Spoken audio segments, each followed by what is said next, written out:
Prontinho, rodando ao vivo. Olá, Denise, boa tarde, bom dia ou boa noite, Oi. né? Vamos se cumprimentar a todos no mesmo horário, pode Sim, é ser? isso aí, pode ser, Cris. Ai, Muito Denise, é bom. um prazer ter esse Sim. bate-papo com você, falar um pouco até da sua história, do seu trabalho, e você poder dividir isso com a gente, tá? Quero agradecer a todos que estão acompanhando a gente aqui nessa live, ter a oportunidade da gente conhecer um pouco mais a Denise, trazer um pouco mais a pessoa dela, que eu conheço há muitos anos, e sou fã da personalidade da pessoa que você é, antes de tudo, e pela profissional que você é, porque no segmento que você trabalha, realmente a emoção, eu acho que ela é a baliza de tudo, né, Denise? E você Sim. consegue ponderar bastante isso, né? É uma caminhada aí de construção, né, Cris? Bom, também agradeço a oportunidade, você também mora aqui no meu coração há muito tempo, e é um prazer emocionante estar aqui no teu programa, né? Então, Obrigado, eu também obrigado. agradeço muito a oportunidade, agradeço muito. Obrigado. Isso. Denise, você é nascida aqui em Atibaia? Conta um pouco para mim. Você nasceu em Atibaia, você veio para Atibaia. Você tem 38 anos de trabalho aqui em Atibaia, né? Sim, Conta um sim. pouco para nós a sua história. Como que Atibaia chegou Conto até sim. você, ou se você é nascida aqui? Não nasci aqui, nasci em São Paulo, precisamente na Vila Bonilha, Pirituba. E meus pais compraram um sítio no bairro do Maracanã, aqui em Atibaia, que era o sonho, né? Paulista ainda tem esse sonho de ter Tem, tem, uma tem. chácara, de ter um sítio, de sair, né? Exatamente. Há quantos anos atrás já era aquela loucura de São Paulo? E esse sítio eu passei a minha infância. Então era muito gostoso vir final de semana, férias. Então Atibaia já estava no meu coração. E aí, assim, tinha um projeto lá em casa que era morar em Atibaia, meus pais, e eu e minhas irmãs, a gente ia estudar em Bragança, porque aí pensava assim na faculdade e tal. E aí, Uhum. bom, no meio do caminho, meu pai faleceu e a gente resolveu seguir o projeto adiante, de realmente vir Ai, morar que para Atibaia. delícia. Foi. São Aí quantas? São viemos para três cá. irmãs?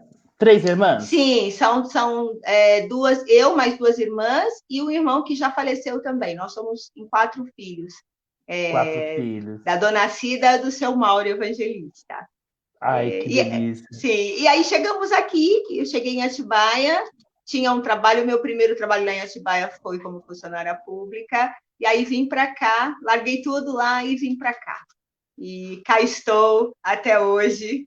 Aí me casei, tive meus filhos aqui, e como diz algumas pessoas, né, tomei água de Atibaia, agora não deu, não saio mais daqui. Atibaia Não é saio mais. algo assim impressionante, como envolve a Sim, gente, né? Eu escuto isso de muita sem gente. dúvida. Você tem Sim, dois filhos, né, Denise? sim, Casada tenho com dois Silas, você é filhos. casada com Silas, pessoa muito querida Isso, também. Você é isso mesmo. professora e psicóloga, você é pedagoga e Isso, psicóloga, né? Sua isso, filha estuda isso. jornalismo, futura jornalista, e a Ah, Bia, é o isso Humberto me aí. falou. Parabéns, Sim, Bia, que lindo sim. isso, muito Orgulho, legal. orgulho. Orgulho total, Sim, aham. porque as dificuldades que a vida coloca pra gente, acho que até para você se tornar tanto psicóloga como pedagoga, teve muitas dificuldades, né, Denise? Como Com que foi essa certeza. questão de fazer uma faculdade, cursar um ensino superior? A tua irmã Sim, assistente social, a Ângela, né? sim. Na verdade, assim, esse sonho de fazer uma faculdade, a gente sempre teve e muito inspirada. Meu pai, ele foi uma pessoa que não teve formação, mas ele sempre tinha esse desejo, né? Principalmente porque na família iam ser praticamente as primeiras a fazer um curso universitário, né? A gente vem de uma família de origem pobre. Meu pai morava na cidade do interior, meu pai era pintor de parede, Que e então legal. esse desejo já nós construímos desde da infância. Mas assim, é claro, né, Cris? Porque pobre, né? A gente passando por toda uma dificuldade. Eu fui bolsista. A minha primeira faculdade eu fui bolsista. A segunda não, a segunda já dava para pagar. Mas Que a primeira bom. eu fui bolsista, trabalhei na universidade para pagar meus estudos, então, assim, com muita dificuldade mesmo. E quando eu falo de Atibaia, porque Atibaia foi um canal que se abriu profissionalmente e que eu consegui eu tive muitas conquistas aqui. Então, eu passei um perrengue aqui também, porque o primeiro ano que eu cheguei aqui, eu fiquei sem trabalho, né? Foi um ano e eu fiquei, já estava na faculdade e tal, mas assim, era uma dificuldade para poder manter e tudo mais. Mas a família sempre ajudando e a gente sempre empreendendo, né?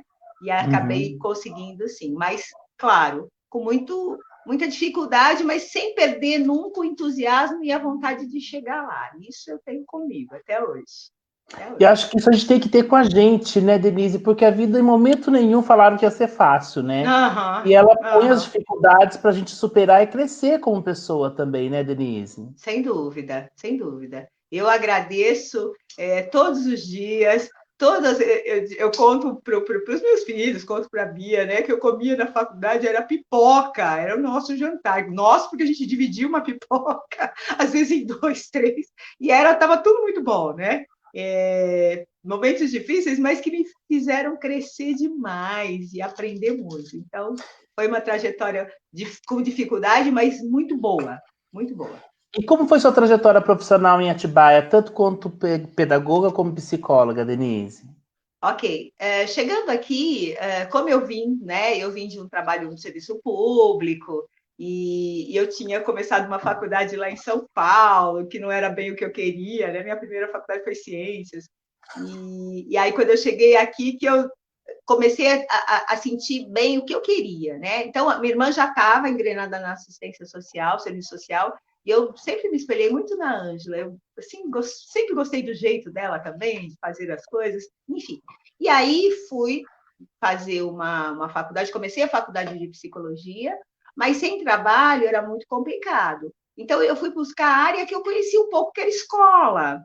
Na verdade, o meu primeiro... Eu trabalhei no hospital, mas na parte... Eu era escriturária. Então, eu fui por essa área aí, né? Auxiliar de escritório, alguma coisa assim.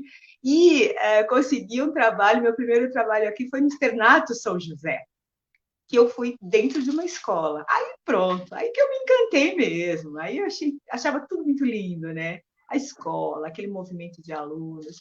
Então, eu comecei aí. Então, minha trajetória de trabalho foi dentro de uma escola. E aí, a faculdade de psicologia, claro, sempre foi a primeira faculdade, né? Mas eu vejo que eu fiz posteriormente a pedagogia, foi um complemento, né? Trabalhei muito tempo dentro de clínica, eu estagiei na CEMED, por muito tempo, o Ai, doutor que Medina, doutor delícia! Vanderlei, Doutor sim, Paulo, doutor Paulo, sim. cardiologista. Que Então, ótimo, que eu legal. estagiei lá, trabalhei, tive o privilégio de trabalhar com essas pessoas maravilhosas, com esses profissionais, que eu também aprendi muito com eles. E aí foi indo, Cris. Aí, clínica, sempre atuando em ONGs, né? Também, aí Mariquinha Amaral, que foi a minha primeira Isso é que eu atuação. falo, como que é trabalhar em ONG? Porque hoje, infelizmente, às vezes a visão que as pessoas têm de ONG causa um entendimento errado da ONG, mas a ONG ela é muito importante para a sociedade, para a Sim, formação do indivíduo e o quanto ela envolve a própria comunidade, né? Às vezes sim. o Estado não é presente, mas as ONGs faz o papel do Estado, às vezes, em determinadas áreas e regiões, como Rio de Janeiro, grandes comunidades que às vezes o Estado não chega até lá. A ONG faz essa política pública, né, Denise? Acho que a gente tem que dar um olhar para as ONGs com um olhar muito mais sério e é muito mais participativa as ações dela hoje na sociedade, né? Sem dúvida, porque assim, Cris, hoje a gente. Porque as ONGs começaram lá, né, na década de 50, tal, para senhoras benfeitoras, né? Só que já tinha um entendimento de que havia um público, né, um grupo de pessoas que precisavam de uma atenção que o Estado não dá conta, o poder público não dá conta, nunca deu, e não vai, eu acho que por aí afora, né, não vai dar conta, porque é muita gente. Então, as ONGs, as entidades sociais, a OSC, ela vem para realmente contribuir, ser parceira do poder público para poder atender essa população tão necessitada, né? E aí, assim, hoje a gente tem as ONGs organizadas, Então, tem projetos, tem profissionais trabalhando, né? Mater Dei, por exemplo, está fazendo um processo seletivo para jornalista. Então, assim, tem alguns sucessos e progressos, né? Que as ONGs foram atingidas a partir do quê? A partir desse trabalho. Porque se a gente pensar hoje, tem algumas grandes, né? A gente fala em nível de Atibaia, que são muitas, mas vamos pensar, por exemplo, numa Nestlé. A Nestlé, por exemplo, tem uma ONG que trabalha com um processo de envelhecimento. Então, toda a questão mesmo do estudo científico sobre o processo de envelhecimento é uma ONG financiada é da Nestlé, né? É Que financiada legal pela isso. Nestlé. Então, está ajudando o quê? Está ajudando a gente a entender o que vai acontecer lá na frente conosco. E aqui em Você, Atibaia, né? Não dá nem para contar, né? Quantas estão fazendo esse trabalho, né? eu lembro que você trabalhou muito tempo no ASA, né, Denise? Ficou quanto tempo no Sim, ASA? Quem não conhece o ASA, ele é uma creche, né? É uma creche. sim, sim, Ela é uma ONG também, Denise? Explica um pouco sobre o ASA até para a gente sim. entender. Sim, é uma ONG. A ASA, na verdade, hoje Serviços Assistenciais de Atibaia. Ela foi muito tempo chamada como assistência social, que, além da creche, sempre teve um trabalho de auxílio, apoio à família, apoio às pessoas, cursos profissionalizantes, né? E eu fiquei na ASA durante 10 anos, uma década, Que como delícia. coordenadora pedagógica. E, assim, um trabalho que a ASA, por exemplo, né? As pessoas, quando tinha lista telefônica, viu, Cris? A primeira entidade que estava na lista é a ASA. Então, as pessoas precisavam, por exemplo, de socorro para o cachorrinho, ligava para Era a para ASA. ASA. Precisava de comida, ligava para a ASA. Roupa, porque era o primeiro que estava lá. Isso foi fazendo da ASA uma entidade assim, com muita diversidade, né? A ASA sempre abraçou muitos projetos. Além a creche é o principal, é uma das mais antigas da região, viu? Olha, eu vou Uma falar um das negócio, primeiras. Denise. Até como um meio de gratidão a todos que trabalharam e trabalham no ASA. Eu fiquei no ASA. Eu saía da escola e ia para o ASA, que a minha mãe trabalhava, precisava ficar em algum lugar. Fiquei um ano no ASA, mas foi uma experiência da minha vida que eu jamais esqueço, porque eu fui tão bem acolhido e me deu a oportunidade de conviver num ambiente diferente daquilo que eu tinha dentro de casa, algumas facilidades, alguma coisa assim, que você é diferente, você é obrigado a dividir, você aprende a dividir, você aprende a conviver com outras pessoas, onde acaba o seu direito, onde começa o do outro, e todo esse carinho que todas as tias do ASA me receberam, até quero que deixar aqui a gratidão a todas, porque para mim foi um período de eu acabar de perder meu pai, e a minha mãe tendo que trabalhar, ninguém ficando em casa, dificuldade de precisar ir para algum lugar, e minha mãe me colocou, foi a oportunidade que a gente teve, onde eu podia ficar, ser acolhido, ser bem cuidado, e olha, eu não tenho o que falar, só tenho a agradecer a Deus, antes de tudo, e agradecer a todas as tias do ASA que me receberam com tanto carinho. Eu acho que a gente tem que valorizar isso, é muito importante, né, Sim, Denise? São pessoas sim, assim que fazem a diferença no que a gente é hoje, né? E a sem gente dúvida. reconhecer o trabalho social com essa forma tão mais Sim, carinhosa que precisa. sim. Denise, quando a gente fala hoje questão do adolescente, dos idosos, como que você vê hoje nosso presente referente a isso, como trabalhar com as minorias, como envolver a sociedade dentro de um projeto de necessidade e que a gente precisa ir alterando aos poucos, porque nada se muda do dia para a noite, e como se existe política pública para ser feita alguma coisa, ou não, tudo depende das ONGs.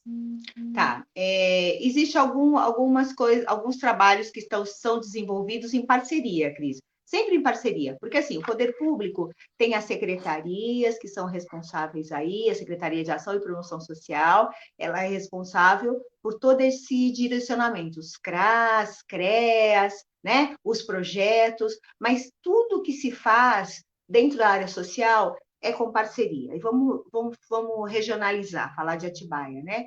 Uhum. Quando você fala de projetos, e como é que eu entendo isso, criança, adolescente, idoso, primeira coisa, quando você parte para a comunidade, você tem que ouvir a comunidade, os anseios que ela tem.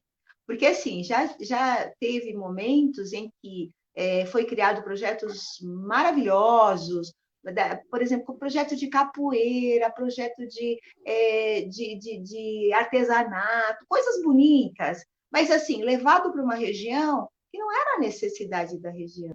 Então, naquela região, o que eles queriam? Eles queriam profissionalização, queriam aprender a fazer pão, queriam aprender a fazer alguma coisa que aquilo gerasse mais para frente uma renda. Então, assim, não adianta criar projetos maravilhosos e não ouvir a população. Então, eu penso que tem que sempre partir do veio da educação, né? Um país só vai modificar através da educação. Com certeza. Então, se a gente pensa em adolescente, o que é adolescente? Adolescente precisa estar envolvido com um grupo, né? Então, vamos fazer um projeto que esse adolescente possa participar, seja projeto de esporte, seja projeto de literatura, de leitura. Eu participei de um projeto na Casa do Pequeno Trabalhador, eu passei por lá também, que a gente criou um jornal interno, do que acontecia que é chamado de capeta, né? O pessoal eu ia falar agora, eu falei, capeta. O pessoal não gosta muito. Você viu que eu te matéria com eles, que eles têm uma sala de informática. Sim. Aqui perto, não sei se tem ainda, aqui perto da minha casa, do Novinópolis. Sim. E, gente, eu fiquei apaixonada, é uma sala de informática onde você aprende informática e, ao mesmo tempo, você aprende como arrumar o que envolve com a informática. Eu achei que eu super atual e necessário para o mercado hoje de trabalho. Ele pede um profissional que consiga lidar com o equipamento, tanto no seu manuseio, quanto na questão de arrumar alguma coisa que acontece. Sim, e aí, veja bem, dentro desse projeto, abraçou. O adolescente, ele se sente acolhido, ele se envolve, ele vai para um projeto de informática, ele vai para o projeto, aí, como eu falei, esse projeto de criar o jornal, nós temos um projeto de culinária, fizemos um projeto de consciência de produto, de reciclagem, tudo isso envolvendo o adolescente, que é uma população que a gente precisa ter um tato para lidar, porque eles estão muito ansiosos, eles querem fazer, querem criar, né? Já diferente, por exemplo, do idoso. O idoso quer se envolver, também quer estar em grupo, mas são outros projetos. Então, né, respondendo o que você me perguntou, é importante criar projeto, mas antes ir lá saber o que a população quer. Né? Nada de levar para. Eu falo, nada de empurrar para a goela abaixo, não, porque isso não funciona. Não funciona, não dá resultado. Denise, a gente tem aqui, até hoje eu estava acompanhando uma pesquisa onde estava informando onde eu fiquei assim extremamente assustado. A cada 11 minutos uma mulher é estuprada. A violência contra a mulher é uma coisa assim impressionante, e até houve no início da pandemia, foi muito discutido isso, a violência doméstica, como ela tem aumentado, como ela aumentou muito mais no período da pandemia, né? Sim. E a gente sabe que grande parte das mulheres também, elas são chefes de família, elas conduzem a família, elas educam, elas trazem alimento para casa, e a mulher, ela tem infelizmente, o machismo e a falta de responsabilidade de alguns homens, né, cria esse cenário tão, assim, preocupante quando se fala com a figura feminina, né? A mulher hoje, ela é, às vezes, a base de uma família. Eu digo pela minha casa, foi assim, como perdi meu pai com 7 anos, a minha mãe criou os outros 4 filhos sozinha, encarando. Então, uma verdadeira guerreira, como tem muitas guerreiras que estão assistindo a gente agora. Como atender essas pessoas, como olhar para elas e apoiá-las de alguma forma. Sim, bom, eu tenho trabalhado com o universo feminino já há muito tempo, né? Eu dou cursos de profissionalização, que não é só para mulheres, mas a mulher vai atrás, né, Cris? Então, eu dou curso de cuidador de idosos, curso de berçarista escolar, que é um mundo mais feminino, né? Aparecem os homens de vez em quando, mas é raro. E essa população, eu percebo quanto que a mulher é empreendedora, a mulher vai atrás, né? A gente está vivendo um momento agora, quanto que as mulheres se reinventaram, né? Mas a mulher precisa de apoio. Então, essa questão da violência é gravíssima, né? Atibaia, a gente precisa de uma delegacia da mulher. Nós não tivemos, viu? Alguns bons anos atrás. Tivemos. Eu fiz estágio junto com a delegada na época, eu estava estudando, né? E funcionava muito bem. Depois, bom, questões políticas, né? E machistas também. Exatamente. Encerrou-se o trabalho dessa delegacia e nunca mais foi constituída. Eu acho que agora está no momento certo também, para a gente começar a articular isso, né? Mas essas mulheres, elas precisam de apoio. Então, eu penso assim, a mulher precisa de socorro, porque as meninas, as alunas, elas ligam para mim, que eu faço? Eu quero fazer um trabalho na minha casa, eu quero ser empreendedora, eu quero cuidar de criança em casa, por exemplo, né? Já que eu dou um curso de berçarista escolar, de babá. E aí eu dou algumas dicas, olha, faz isso, você consegue abrir uma MEI, né, constituir tal, ou então organiza um ambiente, eu vou dando dicas. Ou então questão jurídica, por exemplo, às vezes questão de separação, questão de filhos, elas me procuram e eu encaminho. Então, eu penso que está mais do que na hora de ter um centro de atenção para essa mulher, que ela possa ir a qualquer momento, né? Porque tem o centro de referência da mulher, mas aí especificamente para a mulher que sofreu algum tipo de violência, né?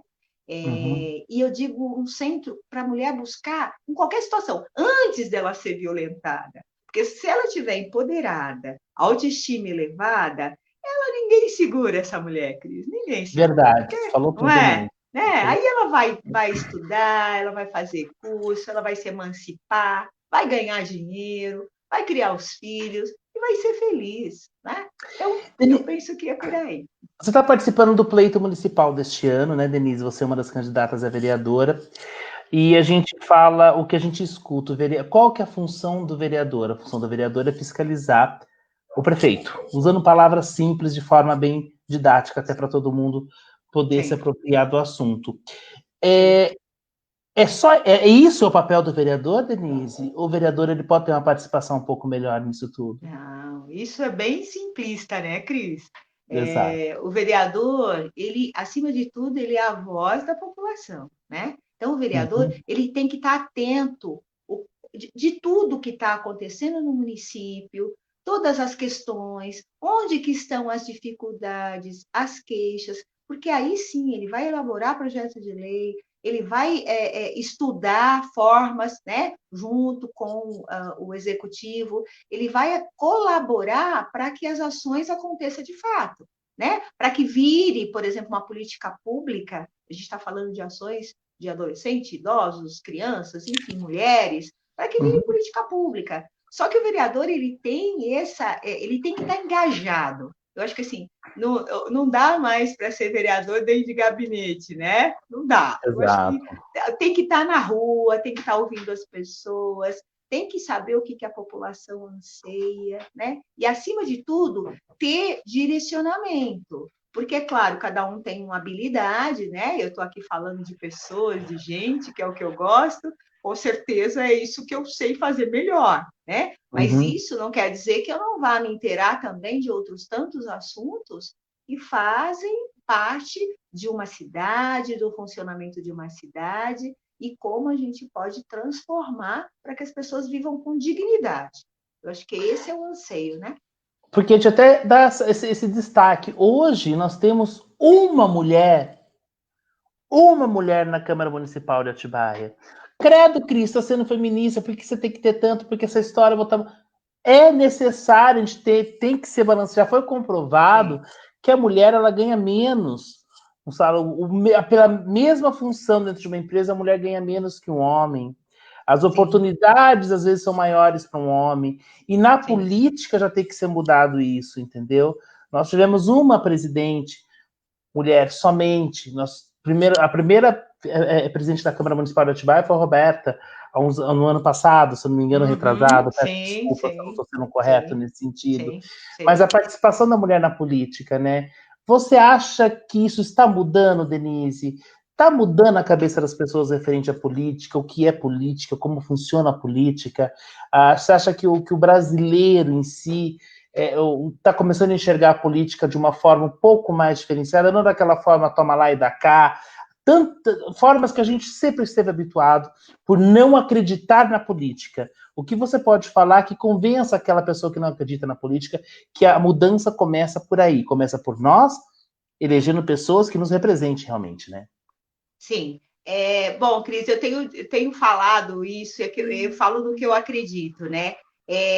Essa coisa de eu não gosto de política, eu não quero falar de política, isso não dá mais, não cabe mais, né? Porque as pessoas só não sabem que elas já fazem política, né? A mulher, já que a gente está falando da questão da participação da mulher, a mulher só não sabe que ela faz política, mas ela faz abaixo-assinado para fazer uma pracinha de recreação para as crianças, ela vai na escola, ela participa do grupo de bairro, ela participa da comunidade, isso é política. Então, o que a gente precisa desmistificar, e eu acredito que está acontecendo sim, né? É claro que quando a gente fala de movimentos de mudança, isso é cultural, ela não é num estalo, né, Cris? Você falou isso Uhum. até no começo ainda, né, na tua fala, isso leva um tempo, mas eu percebo que hoje eu tenho conversado com muitas mulheres, a gente tem uma participação muito grande de mulheres nesse pleito, muito, da história de Que Atibaia é o maior ótimo. número, Eu né? não tenho número, nós temos 314 candidatos, eu não sei quantos são mulheres, entendeu? Pois é, Gostaria, é uma coisa que eu devo estar atento a levantar, até para levanta, viu, Cris? poder Levanta. agregar mais no assunto. Sim, eu não tenho. Eu tenho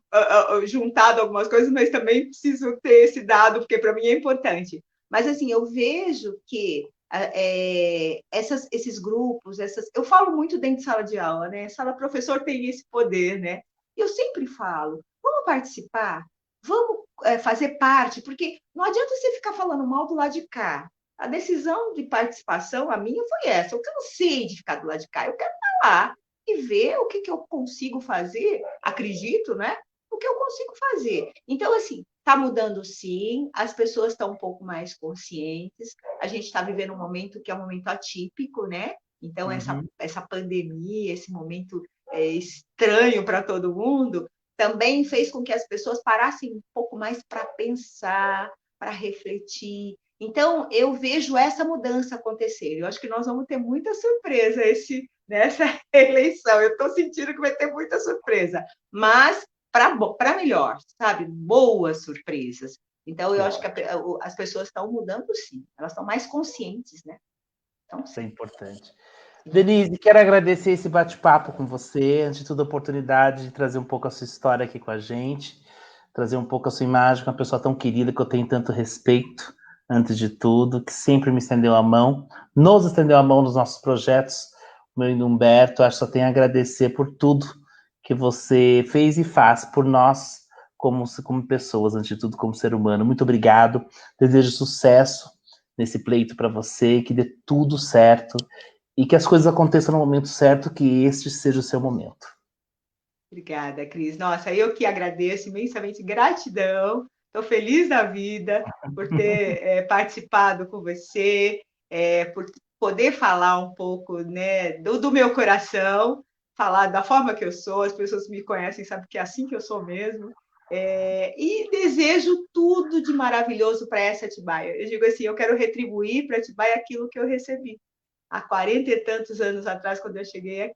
Quero poder dar de volta, porque, afinal de contas, casar com um cantor maravilhoso como o Silas, ter 2 filhos lindíssimos, Lindíssimo. né? Maurinho e Eu tenho, Bia, pois queridos. é, eu tenho que retribuir, né? Então é O isso. Maurinho que não é Gratidão, mais viu? Maurinho, já é Maurão, Não, mas não, continua já é. Maurinho para nós, Pois né? é, pois é, Cris. Continua, obrigada, E viu, tudo de Cris? bom. Para você também, gratidão, Beijo, lindo. muito Tchau. obrigado. E Obrigada, quem eu que agradeço. está acompanhando o bate-papo, quer saber mais da Denise, está aqui procurando no Facebook, você pode acessando aqui, ó, aqui embaixo, conhecer um pouco mais sobre ela, o trabalho dela. Um grande beijo, obrigado, Ah, Denise. tchau, tchau, Cris, tchau. Continua aí que eu vou encerrar aqui, só a gravação.